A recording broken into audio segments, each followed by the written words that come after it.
एक और इस्तिदलाल, बहुत ही बारीक इस्तिदलाल। मैं कहता हूँ, मैं सलाम कहता हूँ ऐसे उलमाए अहले सुन्नत को जिन्होंने अपनी किताबों के अंदर ये हकीकतें लिख के दुनिया वालों की आंखें खोल दी। यकीन जानिए, हम अहले सुन्नत का एहतराम करते हैं, जिन्होंने आले मोहम्मद का एहतराम किया, जिन्होंने उनके फ़ज़ाइल को अपनी किताबों के अंदर दर्ज किया, वो भी मुहिब्बे अहले बैत हैं, उनसे मोहब्बत करते हैं। आइए देखते हैं फ़ातिमा तो बज़अतुम मिन्नी से लोग क्या समझे हैं। अबुल कासिम सुहेली अहले सुन्नत आलिम हैं, कहते हैं इन्नमा फ़ातिमा तो बज़अतुम मिन्नी का एक मतलब ये भी है, जिसने फ़ातिमा की तौहीन की उसने मोहम्मद की तौहीन की। मन सब्बहा फ़क़द कफ़र, जिसने सैयदा को गाली दी नऊज़ बिल्लाह, वो बंदा काफिर हो गया। लेकिन यहाँ रुका नहीं, उससे एक कदम आगे बढ़ के कहता है, फिर दूसरा रुख ये बनता है, मन सल्ला अलैहा फ़क़द सल्ला अला अबीहा। अगर किसी बंदे ने फ़ातिमा पे दरूद भेजा तो वो फ़ातिमा पे नहीं, यही समझो मोहम्मद पे दरूद भेजा। अल्लाह अकबर या अली।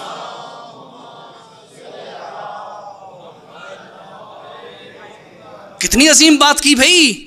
जिसने सैयदा फातिमा पे दरूद भेजा उसने मोहम्मद पे दरूद भेजा। अब दुम कटा दरूद पढ़ने वाले सोचे तो सही, जो पैगंबर के नाम के साथ सल्लल्लाहु अलैहि वसल्लम कहते हैं, उन्हें आल कहते हुए तकलीफ होती है। अरे तुम तो पूरी आल को छोड़ देते हो। तुम्हारे मकतब का आलिम कहता है एक ज़हरा पे दरूद पढ़ो, यही समझो मोहम्मद पे दरूद पढ़ा है,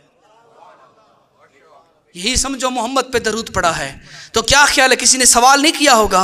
इमाम सुहेली इतना बड़ा दावा कर दिया कि फातिमा पे दरूद पढ़ो तो मोहम्मद पर दरूद पढ़ना शुमार होगा। कहा इसकी दलील क्या है? कमाल दलील दी उस आलिम अहले सुन्नत ने। कहते हैं इसकी दलील ये है, मदीना शहर था, मस्जिद नबवी थी, जरा उस मंजर को तो देखो। अब वो दलील दे रहा है आलिम कि क्यों मैंने कहा है कि फातिमा पर दरूद पढ़ना ऐसे है जैसे मोहम्मद पे दरूद पढ़ना। कहते हैं इसकी वजह यह थी, सहाबियों की फहरिस्त में एक सहाबी का नाम आता है, नाम है अबू लुबाबा। मस्जिद नबवी में खड़ा है, अपने हाथों को रस्सी के साथ बांध कर उसने सुतून से बांध दिया और कसम उठाई कि जब तक मोहम्मद मुझे आके आज़ाद नहीं करते मैंने आज़ाद नहीं होना। जब तक पैगंबर मुझे आके आज़ाद नहीं करते मैंने आज़ाद नहीं होना। कोई सहाबी आगे बढ़ता है वो रोक देता है, तूने सुना नहीं, मैंने कसम खाई है कि जब तक मोहम्मद आके आज़ाद न करे उस वक्त तक मैं आज़ाद होने के लिए तैयार नहीं। कहते हैं मस्जिद में यही शोर उठा था कि ये आवाज़ पहुंची है सहने ततहीर तक। सैयदा के कान में आवाज़ पड़ी, करीम बाप की करीम बेटी अपने घर से निकली हैं। अब मुझे नहीं मालूम बीबी का सिन क्या था। आगे आके जनाब सैयदा ने अपने ततहीर वाले हाथों से उस रस्सी को खोलना चाहा कि जिस रस्सी से एक सहाबी बंधा हुआ था। सैयदा को बर्दाश्त न हुआ कि मेरे बाबा का सहाबी तकलीफ में बैठे। मुसलमानों तुम्हारा अपना मुकद्दर है, इतनी करीम हस्ती को जितना रुलाया है तुमने।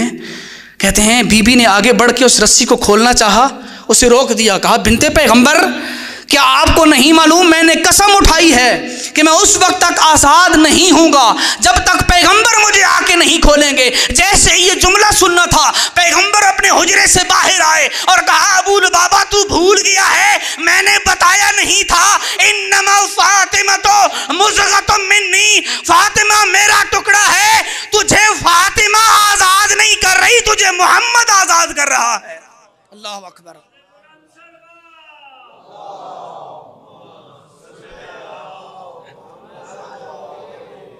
तुझे फातिमा आज़ाद नहीं कर रही, तुझे मोहम्मद आज़ाद कर रहा है, करीम बाप की करीम बेटी। चंद लम्हे बर्दाश्त नहीं हुआ कि मेरे बाबा का सहाबी बेशक कसम उठाई है लेकिन रस्सी अपने हाथ में बांध के सुतून के साथ बैठा हो। बीबी ने आके उसे आज़ाद कर दिया।